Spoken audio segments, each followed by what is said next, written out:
Hi అండి. అందరికీ నమస్కారం. Welcome to our channel. Karthika మాసం ముగుస్తుంది అనగా మహిళలందరికీ గుర్తొచ్చేది పోలీస్ వర్గం కథ.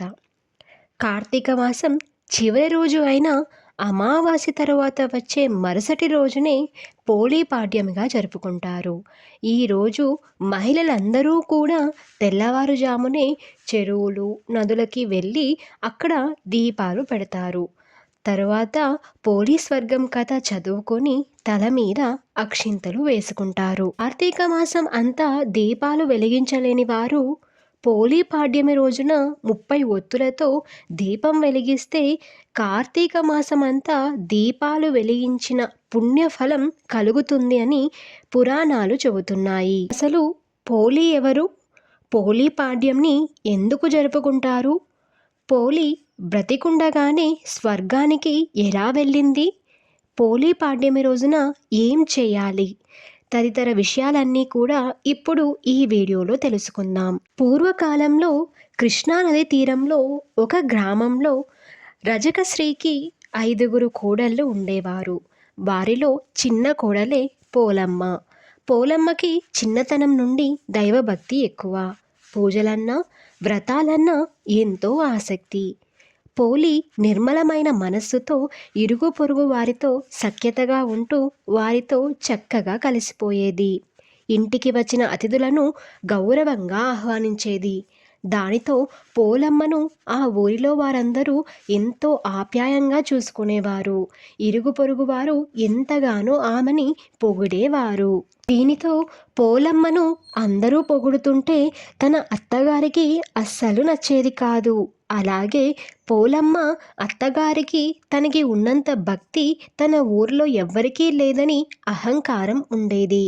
దీనితో పోలీకి తనకంటే మంచి పేరు రావడం చూసి ఓర్వలేకపోయిన అత్తగారు పోలమ్మ చేస్తున్న పూజలకి వ్రతాలకి ఆటంకాలు కలిగిస్తూ ఉండేది. చిన్న కోడలైన పోలీని పక్కన పెట్టి మిగతా కోడళ్ళకి ప్రాధాన్యత ఇస్తూ ఉండేది.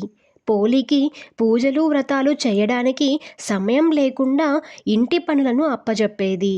అత్తగారు ఎన్ని బాధలు పెడుతున్నా సరే ఓపికగా ఓర్పుగా ఓర్చుకుంటూ ఉండేది.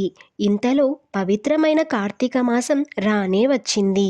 పోలమ్మ అత్తగారు పోలమ్మని ఇంట్లోనే వదిలేసి మిగతా కోడళ్లతో కలిసి నదికి వెళ్ళి కార్తీక దీపాలను వెలిగించేది. ఇలా ఒకరోజు పోలి అత్తగారిని అడిగింది, నేను కూడా మీతో పాటే వచ్చి నదిలో కార్తీక దీపాలను వెలిగిస్తాను అని. అప్పుడు అత్తగారు కోపంగా, నీ ముఖానికి పూజలు వ్రతాలు కూడానా, వెళ్ళి పని చేసుకో తల్లి అని అరిచింది. మరుసటి రోజు నుంచి తన చిన్న కోడలు తనకి తెలియకుండా ఎక్కడ కార్తీక దీపం పెడుతుందో అని అనుమానంతో ఇంట్లో ఉండే పూజా సామాగ్రిని అంతా తనటే తీసుకొని వెళ్తోంది. పోలి మాత్రం మనసులోనే కార్తీక దామోదరుడి నామాన్ని స్మరణ చేసుకుంటూ ఉండేది.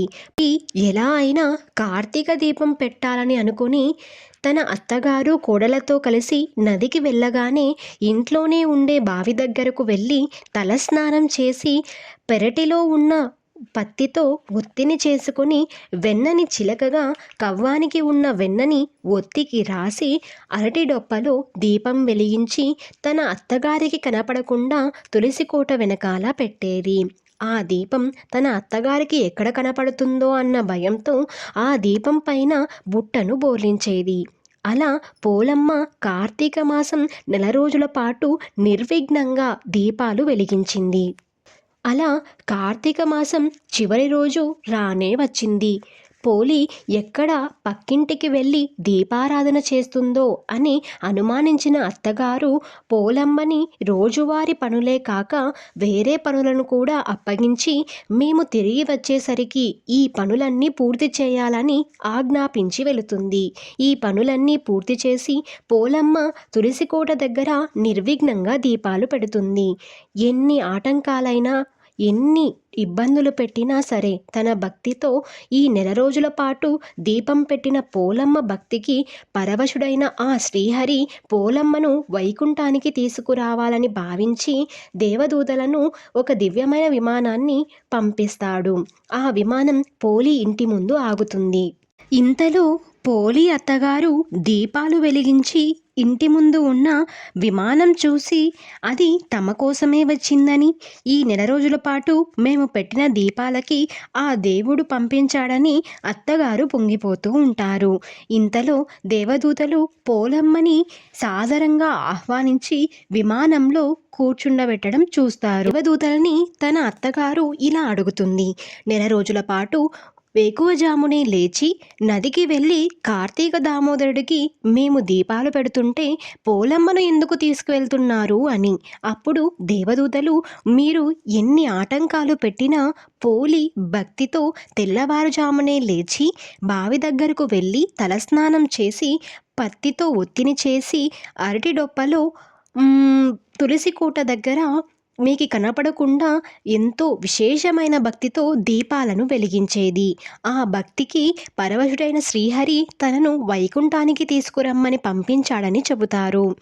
భక్తి లేకుండా ఎన్ని పూజలు, ఎన్ని వ్రతాలు, ఎన్ని దానాలు చేసినా ఫలితం ఉండదు అనేది ఈ పోలీస్ వర్గం యొక్క కథ.